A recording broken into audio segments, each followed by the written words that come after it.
प्रहिणोति तस्मै तं देवमात्मबुद्धिप्रकाशं मुमुक्षुर्वै शरणम् अहं प्रपद्ये। ॐ शान्ति शान्ति शान्ति। शङ्करं शङ्कराचार्यं केशवं बादरायणं सूत्रभाष्यकृतो वन्दे भगवन्तौ पुनः पुनः। ईश्वरो गुरुरात्मेति मूर्तिभेदविभागिने व्योमवद्व्याप्तदेहाय दक्षिणामूर्तये नमः। ध्यायेत् नित्यं महिषं रजतगिरिनिभं चारुचन्द्रावतंसं रत्नाकल्पजलाङ्गं परशुमृगवराभीतिहस्तं प्रसन्नं पद्मासीनं समन्तास्तुतममरगणैर्व्याघ्रकृतिं वसानं विश्वाद्यं विश्ववन्द्यं निखिलभयहरं पञ्चवक्त्रं त्रिनेत्रं नमो देव्यै महादेव्यै शिवायै सततं नमः। नमः प्रकृतिभद्रायै नियता प्रणता स्मताम्। परम ब्रह्म परमात्मा भगवान शंकर जी के श्री चरणों में सत सत नमन करते हुए इस संस्था के समस्त आचार्यों के श्री चरणों में सत सत नमन। आत्मस्वरूप भगवत प्रेमी भक्तवृंद भक्तिमयी माताएं,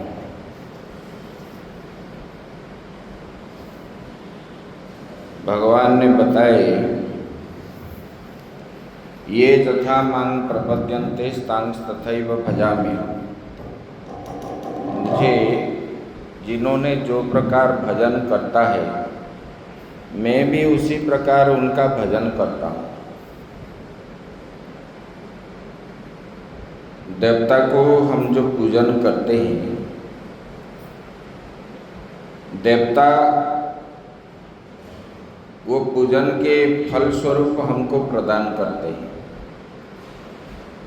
सुख आदि। तो हम करते हैं तो हमको वो देते हैं, और भगवान को जो पूजन करता है मनन करता है, इसलिए कहा गया शास्त्र में, बोले कि श्रवण मनन निधिध्यासन ये तीनों जो है ये अनिवार्य है, और इनको करने से ही जीव जो है स्वरूप ज्ञान को प्राप्त होता है। और ये फिर आज करेंगे काल नहीं करेंगे ऐसा नहीं है, इसको नित्य होना चाहिए।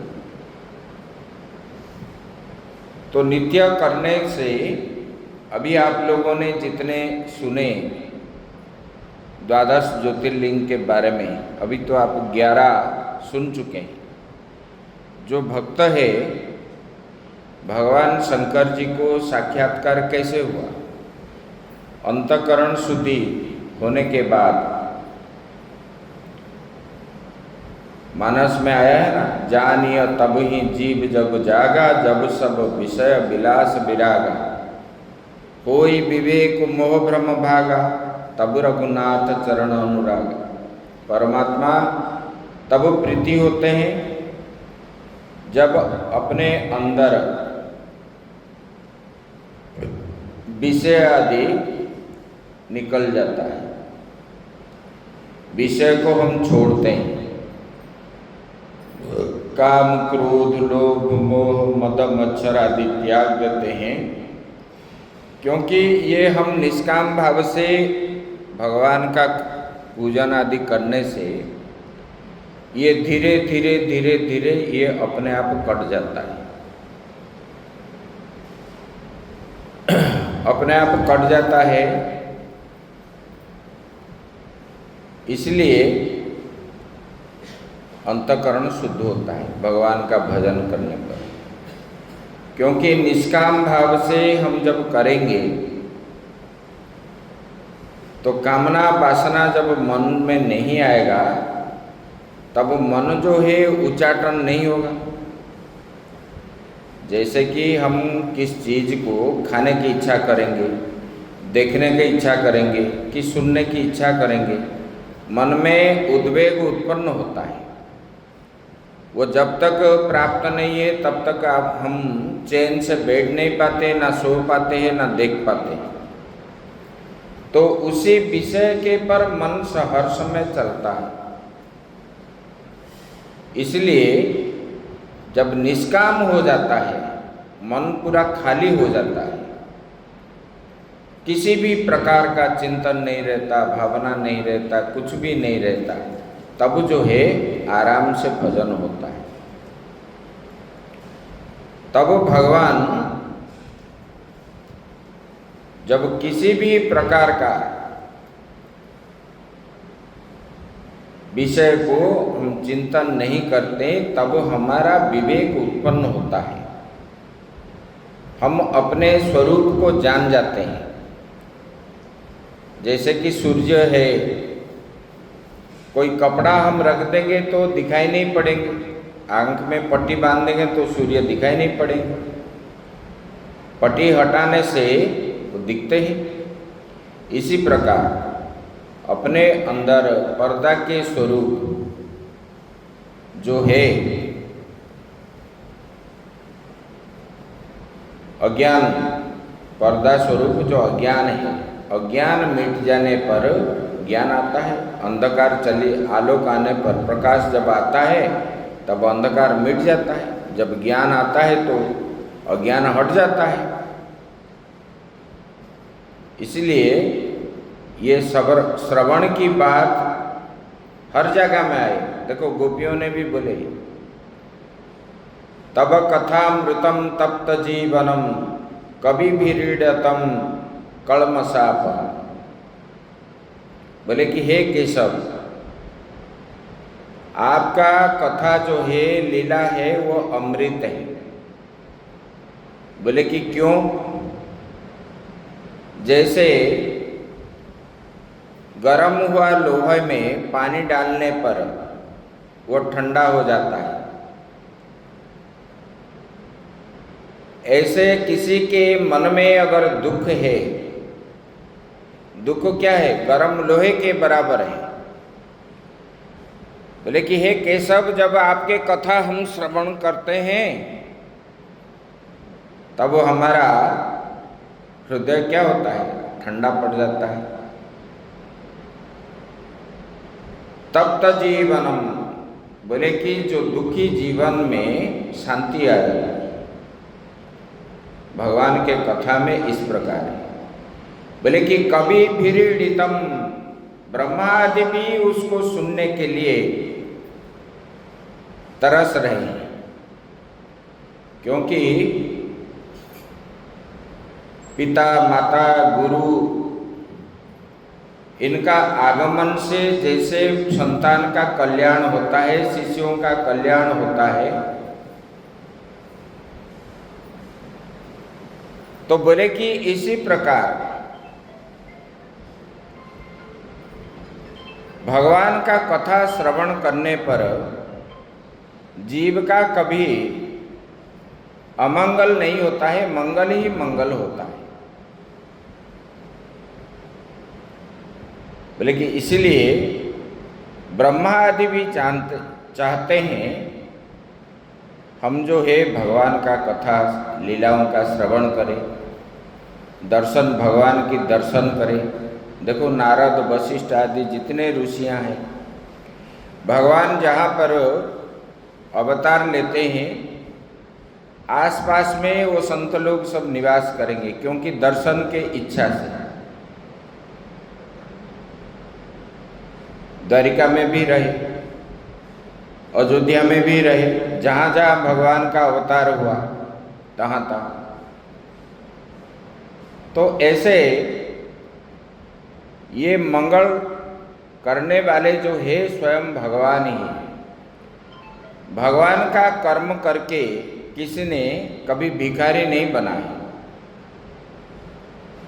खराब काम करके किस दरिद्रता आते। भगवान का कर्म करने पर कोई याग यज्ञ किया, कोई पूजा पाठ किया, उसमें कोई ये नहीं होता है। और जो श्रद्धा से भगवान का भजन करता है उनका अंतःकरण शुद्ध होता है। इसलिए ये पुराणों में ये बताया गया है। अभी जो ज्योतिर्लिंग के बारे में आप सुने, जितने भक्त हुए सब भगवान को निष्ठा के साथ और निष्काम भाव से, ये मेरा नित्य कर्म है, मेरा कर्तव्य है, ऐसा मान करके, जैसे कि हम सुबह उठते हैं तो हमारा कर्तव्य है स्नान शौच होना, अपने पवित्र होना, फिर भोजन बनाना, घर को साफ सफाई करना, ये जैसे नित्य होता है, ये भगवान का पूजन भी ऐसे नित्य है। अभी हम जो एक शिवलिंग, एक ज्योतिर्लिंग बाकी रहे वो महाराष्ट्र में है, दुष्मेश्वर। ये दुष्मेश्वर जो है महाराष्ट्र में, वो जो है एलोरा गुम्फा के पास है।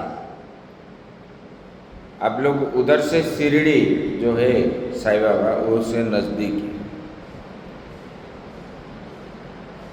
वहाँ पर अभी भी जंगल है। बोले कि ये दुष्मेश नामक ज्योतिर्लिंग प्रादुर्भाव का महात्म्य का वर्णन आप श्रवण कीजिए। बोले कि दक्षिण दिशा में देवगिरी नामक एक पर्वत है। वो बोले कि देखने से अद्भुत और बोले नित्य जो है बड़ा सुंदर देखने को। शोभा मतलब कैसे, हरा भरा रहेगा तो पर्वत शोभा सुंदर दिखेगा। पहाड़ में अगर वृक्ष लता आदि है तब वो पहाड़ देखने में सुंदर लगता है। अगर पहाड़ में कुछ वृक्ष लता आदि नहीं है तो सुंदर कैसे रहेगा। जैसे कि घर में बड़ा बढ़िया सुंदर बंगला है लेकिन कोई मनुष्य नहीं है तो घर क्या है, श्मशान जैसा है। बोले कि वो देवगिर जो है बड़ा शोभायमान था और नित्य, मतलब हरा भरा सब था। उसके निकट में ये भरद्वाज वंशीय ब्राह्मण जो है, सुधर्मा नामक ब्रह्मवेता ब्राह्मण वहाँ पर रहते थे और वो बड़े शिव भक्त थे। और उनका पत्नी का नाम था सुदेहा। ये ब्राह्मण जो है नित्य, पहले आजकल तो मंदिर बन गया है, हर जगह में मंदिर है, लेकिन आज के 50-60 साल पहले एक मंदिर होगा तो दूसरे मंदिर जो है 10-20 किलोमीटर के बाद ही होता था, हर जगह में नहीं होता था। और उससे पहले आप जाओगे तो मंदिर कहाँ है। इसलिए पंडित लोग, और दूसरी बात है मंदिर करना है, मंदिर बैठाना है तो मंदिर को पंचोपचार से नित्य जो है पूजा होनी चाहिए और अन्न प्रसाद होना चाहिए। ये बोले कि ये भरद्वाज गोत्रीय ये सुधर्मा नामक ब्राह्मण जो है नित्य पार्थिव शिवलिंग बना करके भगवान शंकर जी को षोडशोपचार के पूजा कर रहा था। और उनको शिव जी में ही उनका ध्यान है। दूसरे चीज में, बाह्य जगत में उनका ध्यान नहीं, और सब उनके ऊपर छोड़ देता था। बहुत दिनों के बाद उनके घर में कोई संतान नहीं था। उनके पत्नी जो सुदेहा है, उन्होंने बोलने लगी, तो भगवान हमको एक संतान की जरूरत है कुल धर्म के लिए। फिर ब्राह्मण ने देखा, कुछ बोला नहीं। तब इन्होंने, सुदेहा ने बोलने लगी, मेरा बहन है धुस्मा, उनका नाम धुस्मा है, और आप उनसे शादी कर लो, मैं आपको वचन देती हूँ, और मेरे से तो संतान उत्पन्न नहीं हुई, उनसे शायद हो भी सकता है। तब जो है बहुत बोलने पर उस मतलब वो सुधर्मा ने मान गया, और सुदेहा की बात मान गया और बोलने लगा, आप संकल्प करो कभी झगड़ा नहीं होगा, क्योंकि एक साथ अगर समान उम्र की माता लोग रहते हैं तो आपस में झगड़ा बहुत होती है, चाहे बहन क्यों हो, माँ बेटी रहने पर भी होता रहता है। तो फिर सुदेहा ने संकल्प किया, तब इनके बात मान गई। मान करके उनके छोटी बहन धुस्मा से उन्होंने शादी की, और धुस्मा जब आई, उन्होंने भी पार्थिव लिंग बना करके भगवान शंकर जी का निष्ठा के साथ पूजा करने लगी। तो ये सुदेहा जो है बड़ा बहन, ये घर का काम काज सब करने लगी, और ये दोनों नित्य पूजन में लगा रहे। कुछ दिनों के बाद एक पुत्र उत्पन्न हुआ, और ये पुत्र को देख करके, पुत्र तो थोड़ा बहुत कुछ दिनों के बाद बड़ा भी हो गया। बड़े बहन के सुदेहा के मन में आया, उनको मन में ईर्ष्या आई, मेरे से नहीं हुआ, इन्हीं से हुआ। ऐसा जान करके उन्होंने एक दिन, वो पुत्र सोया था, रात्रि अंतिम पहर में उनको चाकू से काट दिया, और उनके अंग प्रत्यंग को लेकर के पास में जो तालाब था उसी में डाल दिया, और स्नान वान करके आ गई, अपने घर काम में लग गई। और ये सुबह उठ करके भगवान के पूजा में लगे, और ये जो है सुधर्मा के माता, उन्होंने आकर के देखा, जहाँ पर वो बेटा सोया था वहाँ रक्त लगा था, और उनका कुछ मांस टुकड़ा वहाँ पड़ा था, उसको लेकर के रोने लगी। फिर सब लोग रोए, सुदेहा भी रोने लगी, लेकिन धुस्मा रोई नहीं। बोला कि ये सब शिव जी की इच्छा है, अगर वो चाहेंगे तो वो जीवित हो जाएगा, अगर वो नहीं चाहेंगे तो ऐसा उनके प्रारब्ध में लिखा होगा, तब वो मर गया। ऐसा मान करके उन्होंने कुछ बोला ही नहीं, और बोली नहीं, भगवान शंकर जी का पूजन में लग गया। और ये जो है उधर देखा, वो जल के अंदर, उधर जो है वो जलाशय में स्नान करके ये लोग शिव जी को उधर पूजन करते थे। और जलाशय में देखा तो उनका पुत्र का अंग प्रत्यंग देखा, और उन्होंने पूजन के बाद पार्थिव शिवलिंग को विसर्जन करने के लिए लिया और वहाँ विसर्जन किया। विसर्जन किया तो उन्होंने देखा उनका शरीर वहाँ पड़ा है, मतलब हाथ पांव आदि पड़ा है। तब जो है वो वापस आ रही थी और इधर तो मर गया था, और वो तालाब के पास ही वो बेटा जो है माँ माँ पुकारने लगी, और अपने पुत्र को देख करके वो ना आनंदित भी हुआ ना दुखी भी हुई। तब जो है बोले कि सब उन्हीं की कृपा है, भोलेनाथ की।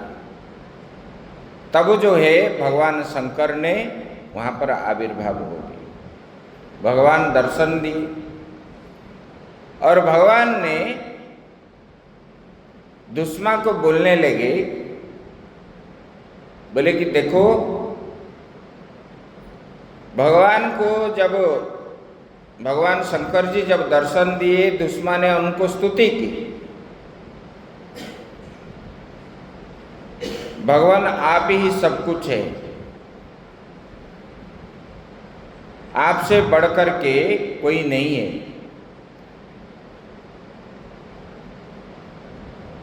उसमें आता है ना, संभवाय च मय भवाय च नमः, शंकराय च मयस्कराय च नमः, शिवाय च शिवतराय च। और शिव जी जो है ये 5वां अध्याय जो रुद्र सूक्त है उसी में संतुष्ट होते हैं, और भगवान शंकर जी आविर्भाव होकर के दुश्मन को बोलने लगे, बोले कि वर मांगो, और इन्होंने स्तुति करने लगी, बोले कि भगवान आप जब मिल गए तो हमको और क्या चाहिए, ऐसे बोलने लगे। तो बोले कि नहीं, तुम्हारे जो बड़ा बहन है सुदया, उन्होंने आपको पुत्र को मारा था, मैं उनको ये त्रिशूल से भस्म कर दूंगा। बोले कि भगवान जो जैसा करेगा उनका तो कर्म का फल उनको प्राप्त होता है, लेकिन वो तो मेरी बहन है, भगवान आप उनको क्षमा कर दीजिए। अगर वो ऐसा नहीं होता तो मैं आपको दर्शन कहाँ प्राप्त होता। तो भगवान भी ये बात सुन करके बोले कि करने वाले कराने वाले आप ही है, उनके मन में ये हिंसक भाव तैयार करने वाले आप ही है, और इनको मरवाने वाले भी जो मन तैयार किया तो उन्होंने मारा, फिर आपने उनको जीवदान दिया। इस प्रकार बोलने लगे, बोले कि भगवान आप उनको जो है उनका दोषादोष क्षमा कर दीजिए। तो भगवान शंकर जी बोले तुम कितना दयावान हो, भक्त को ऐसे होना चाहिए।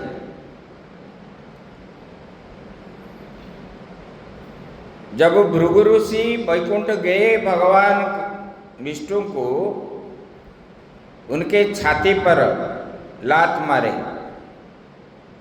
भगवान क्या बोले? बोले अरे आप पंडित लोग हो,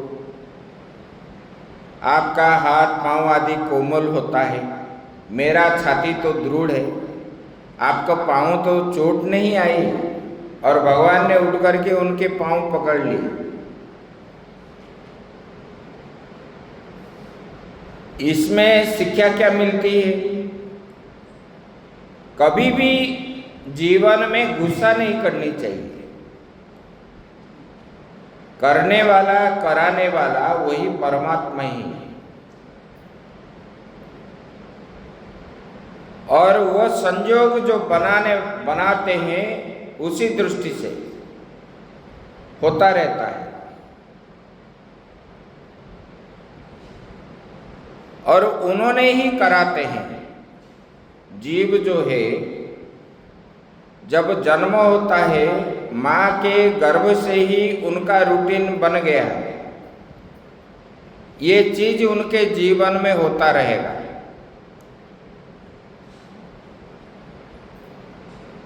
और उसी हिसाब से ही वो कर्म करता है।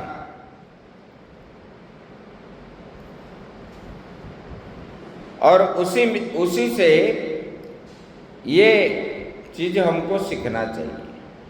जितना नम्रता होगी, अपने अंतःकरण को जितना शुद्ध करोगे, हमारे मन इतना नम्रता होगा। ये क्रोध आदि के कारण ही हम उसी समय धर्माधर्म का विचार जो है, धर्म क्या है अधर्म क्या है, ये विचार हमको हमारा छूट जाता है। इसलिए क्रोध को त्यागना चाहिए।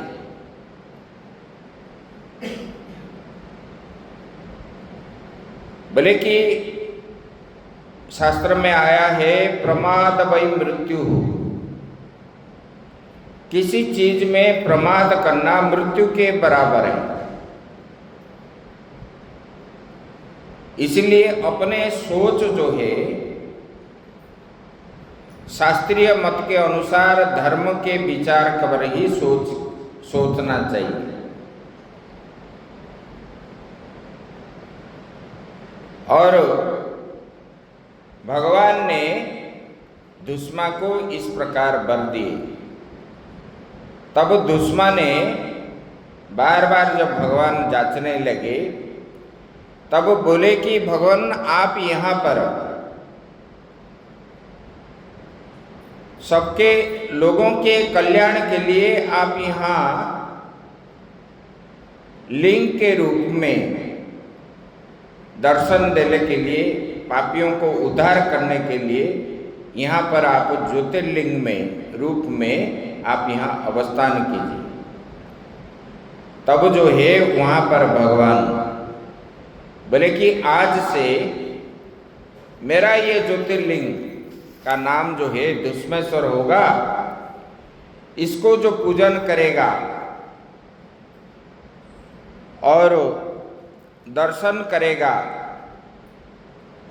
उनका जो है किसी भी प्रकार का पातक उनको नहीं लगेगा, वो पाप से मुक्ति हो जाएगा। इस प्रकार ये ज्योतिर्लिंग हो गया।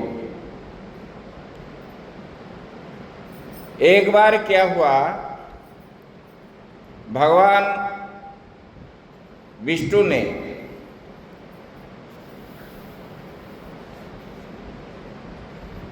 भगवान शंकर जी की पूजा की। उन्होंने हिमालय जाकर के उन्होंने पूजन किया, अभिषेक आदि करने लगे। तो वहाँ नित्य निरंतर पूजन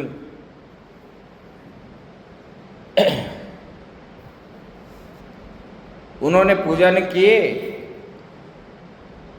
और पूजन करते समय एक दिन उन्होंने 1000 कमल के फूल लाए और फूल लाकर के भगवान को एक एक नाम से, शिव जी का जो सहस्त्र नाम है, एक एक नाम से एक एक फूल को चढ़ाने लगे। और वो भगवान ने जब चढ़ाने लगे, तब 999 जो है चढ़ा लिए और एक फूल मिला नहीं। भगवान शंकर जी ने उनको छुपा दी और इन्होंने सारा ढूंढने लगे, सारा पृथ्वी ढूंढ ली, मिला नहीं। फिर जो है उन्होंने अपना ये आंख जो है ये कमल के बराबर है। भगवान विष्णु ने एक आंख निकाला और सहस्र नाम का पूर्ति किया उसको चढ़ाया। भगवान शंकर जी तुरंत विष्णु जी को दर्शन दिए।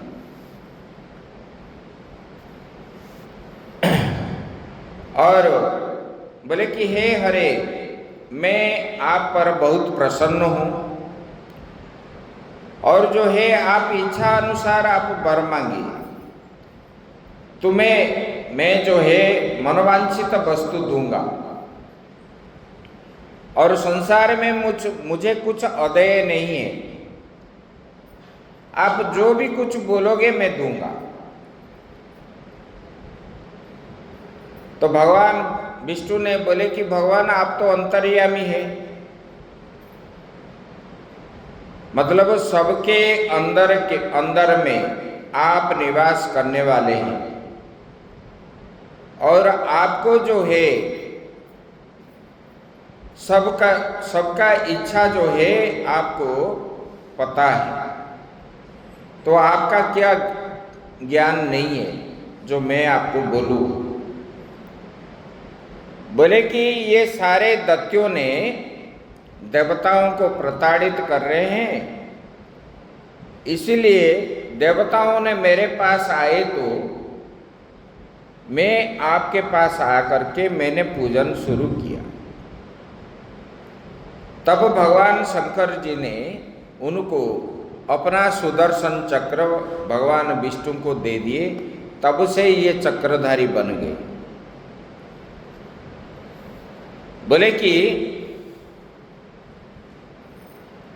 भगवान विष्णु ने उन सब जो है प्रबल दैत्यों को मारे,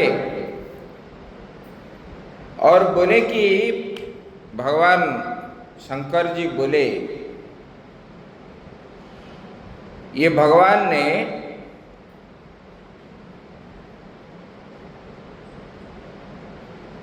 ये सूर्य को पुत्र के रूप में प्राप्त होंगे कृष्ण अवतार में, सांब कुमार नाम से, भगवान शिव जी का उन्होंने पूजन करके,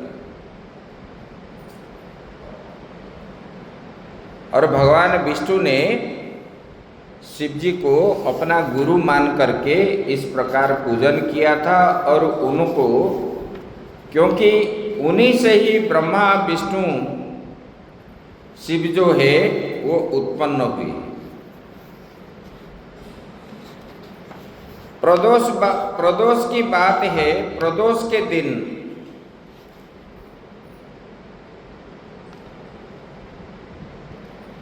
बोले कि जो सुबह उठ करके स्नान आदि करके भगवान शंकर जी का दर्शन करके जल चढ़ा के दिन भर व्रत में रहे बिना खाए पिए, और ये जो पूजन है प्रदोष, ये शाम की पूजन है, और सायंकालीन जो है जो ये अभिषेक करेगा रुद्र भगवान का, उनका सब प्रकार के मनोवांछित फल उनको प्राप्त होता है प्रदोष करने वाले का। और ये प्रदोष व्रत जो है ये बड़ा निष्ठा के साथ करनी चाहिए, और शाम को अभिषेक आदि पूजा करके आरती करके शिव जी का महिमनादि स्तोत्र पाठ करके फिर जो है उस समय भगवान को कड़ी चावल भोग लगता है, उसी को भोग लगा करके प्रसाद पाना चाहिए। शिवरात्रि का वर्णन आता है।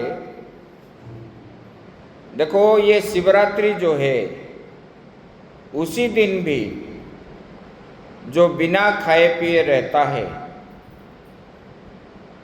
उनका वो बहुत पुण्य माना गया है। उससे पहले 2 दिन 3 दिन से प्याज लहसुन आदि नहीं खाना चाहिए। शिवरात्रि के पहला दिन रात्रि को भोजन नहीं करनी चाहिए, दूध फल आदि लेकर के सो जाना चाहिए। और शिवरात्रि जो करते हैं, ये शिवरात्रि निर्जला रह के 4 प्रहर में शाम को 6 बजे से सुबह 6 बजे तक 3-3 घंटा जो है एक एक प्रहर होता है। ये 24 घंटा जो है 8 प्रहर है।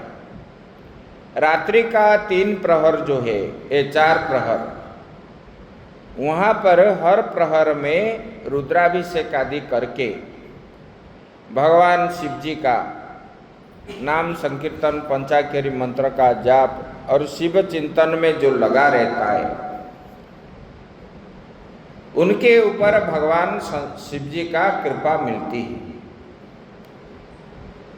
और 4 प्रहर तक उसी दिन जो बेलपत्ता चढ़ाता है, जल चढ़ाता है, दूध, दही, शहद आदि के द्वारा भगवान शंकर जी को अभिषेक करता है, उनको जो है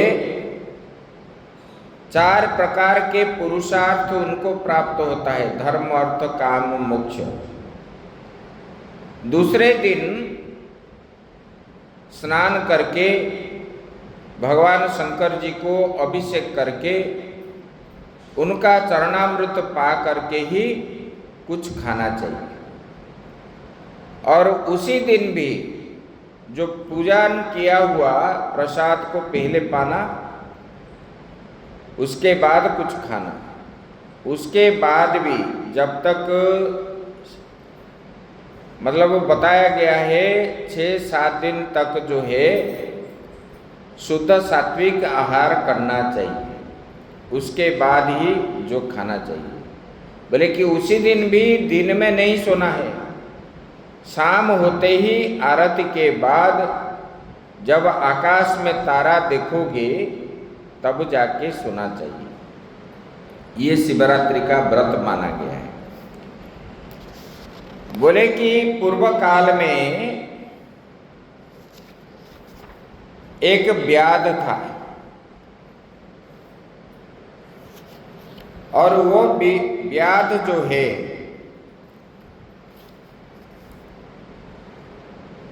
बड़ा दुष्ट था और जंगल में चोरी आदि करता था। और उन्होंने उनको उनके माता पिता आदि बोलने लगे, बेटा हम भूखे हैं, घर में कुछ है नहीं खाने के लिए। और तब उन्होंने अपना धनुष और बाण लेकर के चला गया। जंगल पूरा घूमते घूमते सायंकाल हो गया, उनको कोई शिकार नहीं मिला। शिकार जब नहीं मिला, उन्होंने सोचने लगा और उनको प्यास लगने लगी, तो वो जल ढूंढते ढूंढते एक जलाशय के पास जाकर के देखा तो वहाँ जलाशय है और जल में जल वह पान किया। फिर उन्होंने कुछ जल लेके आया, क्योंकि ये रात्रि हो गया और दिन भर खाया नहीं। देखो, अनजान में भी शिवरात्रि के दिन जो व्रत में रहता है उनका फल के बारे में ये बता रहे। और उन्होंने क्या किया, बोला कि ये जल तो पीने के लिए पशु आएंगे रात्रि में, उसी समय मैं बाण बिंधूंगा। तब उन्होंने एक वृक्ष के ऊपर चढ़ गया और वो वृक्ष जो है बेल वृक्ष था और जल ले करके वृक्ष में चढ़ गया। तब जो है रात्रि के प्रथम प्रहर के अंतिम समय में, मतलब 8:30-9 बजे अंतिम समय, एक मृगिणी आई और जल पीने के लिए गई, तो ये शब्द सुन करके व्याध ने देखा, तो उन्होंने उनको मारने के लिए बाण तैयार किया। तो उनके कमंडलू में जो जल था, थोड़ा सा जल और कुछ पत्ता उसमें पेड़ों से निकल करके नीचे गिरा। जहां पर गिरा वो बेल पेड़ के नीचे एक शिवलिंग था, और उन्होंने जब बाण छोड़ा तो पहला बाण उनको लगा नहीं, और मृगुणी उनको बोलने लगा। देखा कोई बाण उनको है रहा है, और वो मृगुणी उनको बोलने लगी, बोले कि हे व्याध, आप मुझे मारोगे? बोले कि और क्या है, हम भूखे हैं, हमारे परिवार भूखे हैं, आपको मार के लेने से परिवार संतुष्टि होंगे। बोले कि भगवान के बड़े कृपा है, ये शरीर जो है किसी के काम पे आएगा, नहीं तो दूसरे जीव का ये आहार बन जाएगा। लेकिन एक विनती है, मैं घर में छोटे छोटे बच्चियों को छोड़ करके आई हूँ, और मुझे छोड़ दो। मैं शपथ करता हूँ, मैं निश्चित रूप से वापस आऊंगा। बोले कि आप आओगे? ये विश्वास नहीं है। तब वो मृगुणी उनको बोल रहे हैं, स्थिता सत्येन धरणी सत्येनैव च वारिधि सत्येन जलधाराश्च सत्ये सर्वं प्रतिष्ठितम। बोले कि ये व्याध, ये सत्य से ही सब टिका हुआ है, ये सत्य से ही स्थिता सत्येन धरणी, ये पृथ्वी सत्य से ही टिका हुआ है, उसके नीचे जल ही जल है, कभी डूब जाएगा। धर्म और सत्य के बल पर वो जो है टिकी हुई है। बोले कि सत्येनैव च वारिधि, समुद्र जो है सत्य के कारण वो उल्लंघन नहीं कर रही, नहीं तो समुद्र आएगा तो पृथ्वी रहेगा नहीं, रहेगी, डूब जाएगी। बोले कि सत्य के कारण वृष्टि हो रहा है। बोले कि ये संसार सत्य से ही टिका हुआ है, मैं आपको सत्य वचन बोल रहा हूं। बोले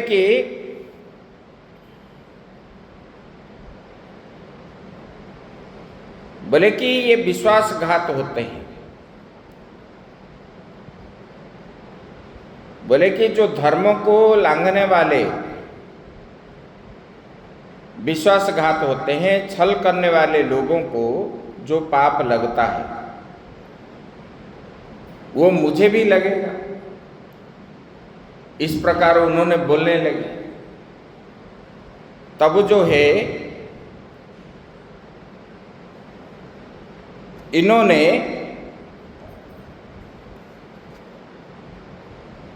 वो मृगुणी ने बार बार जब बोलने लगा, इन्होंने जो बेल के ऊपर जो पेड़ों के ऊपर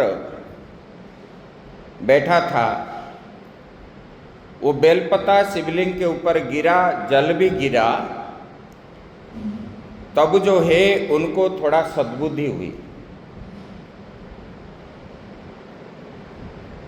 तो उन्होंने बोला कि ठीक है तुम जाओ। तो मृगुणी चली गई। फिर दूसरे प्रहर में और एक मृगुणी आई, उनको भी ऐसे मरने लगा। उनको मारने के लिए जब उद्यत होने लगा तो फिर जल गिरा, फिर बेलपत्ता भी गिरा। तब वो मृगुणी भी बोलने लगी कि मैं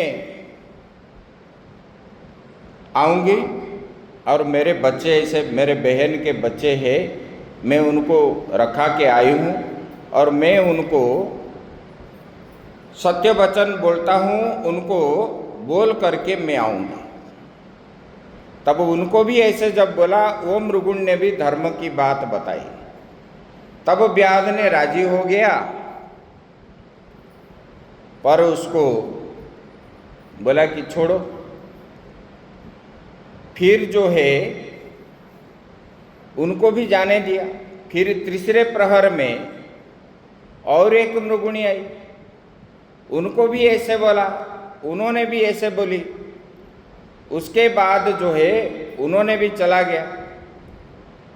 अंत में मृग आया। मृग ने वो अपने पत्नियों को ढूंढने के लिए वो आया।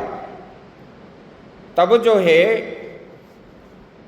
व्याध ने उनको भी मारने के लिए तैयार हो गया। तो मृग ने बोला कि मैं ढूंढने के लिए आया था और मेरे बच्चे अकेले में है। तो इस प्रकार उन्होंने उनको बोलने लगे। तब मृगुणी को भी उन्होंने छोड़ दिया और ये सब लोग इकट्ठा हुए और इकट्ठा होकर के बात करने लगे। बोले कि ये सत्य धर्म को हम पालन करेंगे, हम वचन दे के आए व्याध को, हम वहाँ जाएंगे। और व्याध ने सोचने लगा कि ये सब भगवान की इच्छा है, जो प्रारब्ध है, क्योंकि उनको 4 प्रहर का जो उपासना किया शिव जी का, उनको जो है सद्बुद्धि आ गई। तब जो है उन्होंने वहाँ पर मृगुणी जो आए और बोलने लगे कि मुझे मारो। बोले कि आप लोग धर्म के बात मान करके आए, तो धर्म के बल पर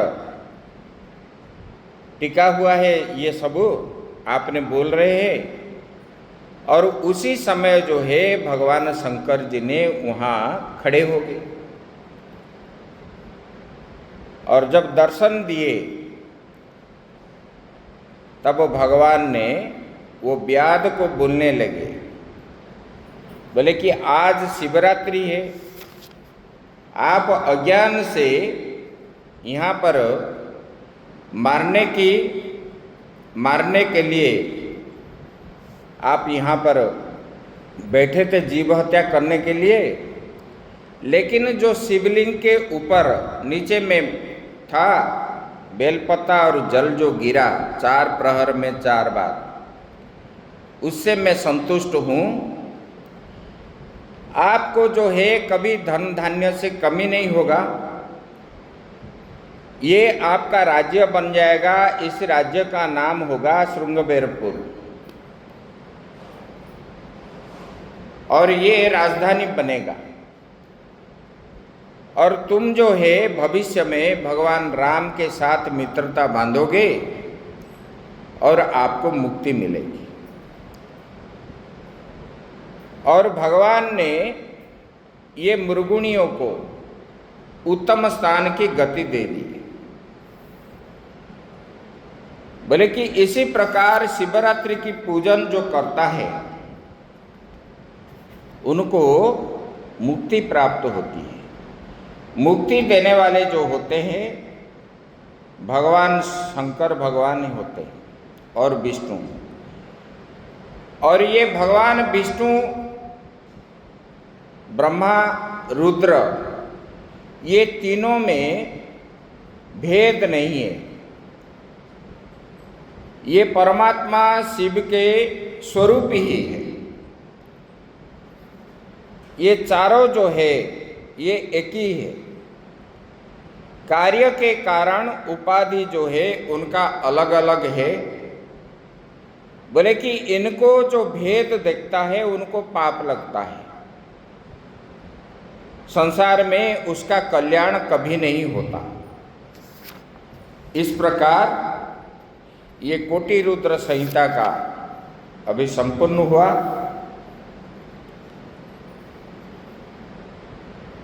आगे जो उमा संहिता है,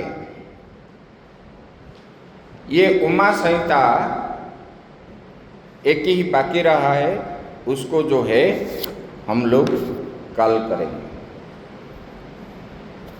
ओम पूर्णमदः पूर्णमिदं पूर्णात् पूर्णमुदच्यते पूर्णस्य पूर्णमादाय पूर्णमेवावशिष्यते।